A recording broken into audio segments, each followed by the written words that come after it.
Saya akan bertanya terlebih dahulu begitu ya terkait aksi May Day yang juga menjadi aksi rutin tahunan kepada Bu Mira. Bu Mira, kalau dari buruh begitu ya ataupun asosiasi buruh, seperti apa aksi yang akan digelar atau seperti apa kiranya melihat begitu ya keramaian yang akan terjadi di tahun 2024 ini di aksi May Day 2024. Silakan, Bu Mira.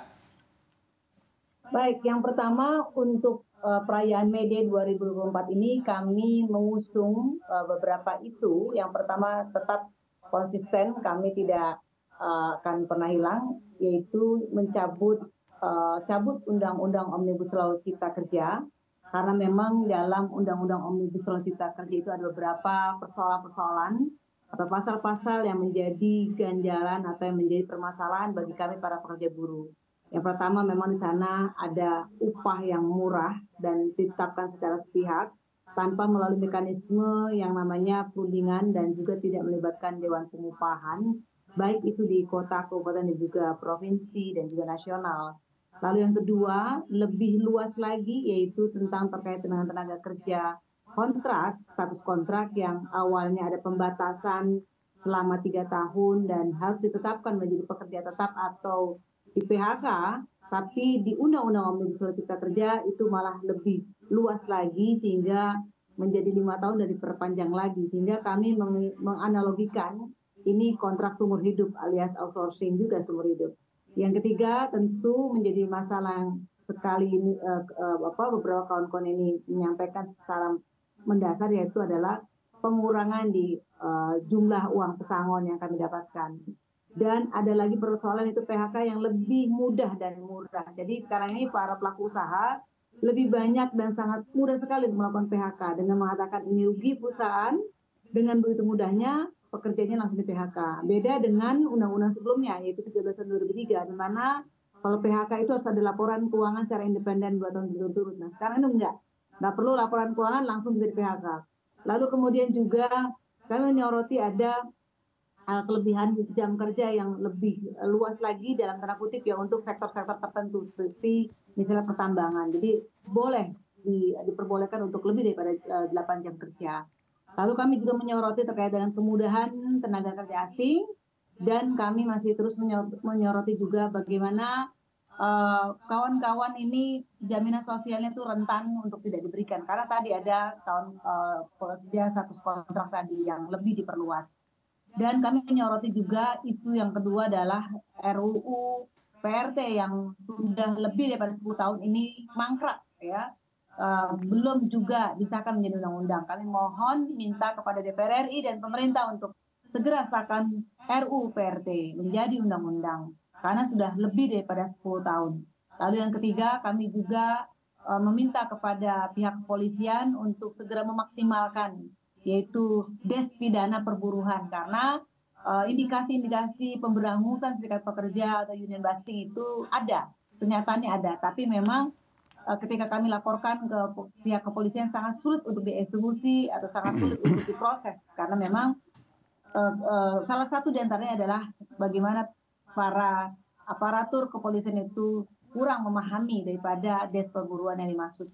Lalu kami juga meminta stop pungli dan juga korupsi karena faktor terbesar para pelaku usaha yang sekarang ini menjadi keluhan adalah banyak pungli sehingga pelaku usaha kesulitan untuk mereka mengembangkan usahanya dan juga banyak korupsi yang luar biasa. Baik. Dan kami minta penegakan hukum secara maksimal untuk para pelaku korupsi dan hapuskan pungli dimanapun berada. Demikian. Oke, baik Bu Mira, sangat komplit sekali begitu ya tuntutan dari para buruh di tahun 2024 ini di aksi May Day 2024. Saya tentunya akan tanyakan ke Pak Nurjaman dari point of view para pelaku usaha. Sebelum ke esensi tuntutan, Pak Nurjaman, bagaimana sikap antisipatif begitu ya dalam rangka agenda tahunan ada acara begitu ya terkait May Day 2024 dari para pelaku usaha dan juga kontribusinya terhadap kinerja di waktu hari May Day ini, dan kiranya bagaimana Anda juga melihat tuntutan-tuntutan yang diajukan oleh para buruh di tahun ini? Oke, terima kasih, selamat siang semuanya dan selamat Bu Mira. Yang pertama, berkaitan dengan acara besok tentang May Day, kami secara pribadi dan organisasi APindo DKI Jakarta mengucapkan selamat Hari Buruh Internasional kepada seluruh teman-teman sahabat kami, teman-teman buruh di seluruh Indonesia dan secara internasional kami ucapkan selamat Hari Buruh Internasional. Yang kedua, keterkaitan dengan perayaan tersebut, sebagaimana tadi Bu Mira menyampaikan, kami apresiasi atas akan berencana untuk melakukan hal tersebut. Kami berharap bahwa pelaksanaan itu dilakukan secara damai, dilaksanakan secara teratur, tertib, dan tidak mengganggu ketertiban lain. Itu yang kami harapkan. Yang kedua, terjadinya gejolak-gejolak saat ini, berkenan yang telah disampaikan oleh Bu Mira tadi, beberapa hal yang mesti kita pahami bahwa kita membutuhkan satu ekosistem yang bagus. Dalam rangka apa? Ini diperlukan untuk menentukan satu sikap, menentukan satu sinergi antara pekerja, pengusaha, dan pemerintah. Tanpa sinergi yang baik dari semua unsur tidak bisa berhasil. Kami tidak bisa berdiri sendiri, pekerja pun tidak bisa berdiri sendiri, pemerintah pun tidak bisa berdiri sendiri. Sebaik apapun pengusaha, sebanyak duit apapun pengusaha, tanpa ada pekerja tidak bisa berbuat apa-apa. Secanggih apapun, sepandai apapun pekerja, tanpa ada pekerja, namanya juga pengangguran. Nah, ini yang mesti dibentuk. Nah, kedua belah pihak ini atau kedua unsur ini, baik pengusaha atau pekerja, supaya ada satu wasit yang jelas, perlu ada satu pemerintah. Agar kehadiran pemerintah di sini, kehadiran negara ini bisa mengayomi baik kepada pengusaha ataupun kepada pekerja. Supaya sinergi itu berjalan. Nah, ketika sinergi itu diperlukan satu ada ekosistem yang namanya aturan. Apakah itu aturan? Nah, aturan itu kan bisa bermacam-macam. Bisa aturan dibuat oleh negara, bisa aturan dibuat oleh pengusaha, dan bisa aturan dibuat oleh kedua belah pihak. Yang namanya kesepakatan antara pekerja dengan pengusaha itu satu aturan juga. Peraturan dibuat oleh negara, peraturan undang-undang atau peraturan yang lainnya. Nah, ini diperlukan agar semua sinergi, semua bisa berjalan, semua bisa berkembang, dan semua bisa menentukan sikap, semua bisa berhasil menuju satu kesejahteraan. Nah, ini yang perlu kita garis bawahi. Berkaitan dengan tadi sebagaimana di Bu Mira disampaikan bahwa Omnibus Law dilahirkan adalah itu satu bentuk kehadiran negara untuk membuat satu kesamaan, satu sinergi antara pengusaha dan pekerja.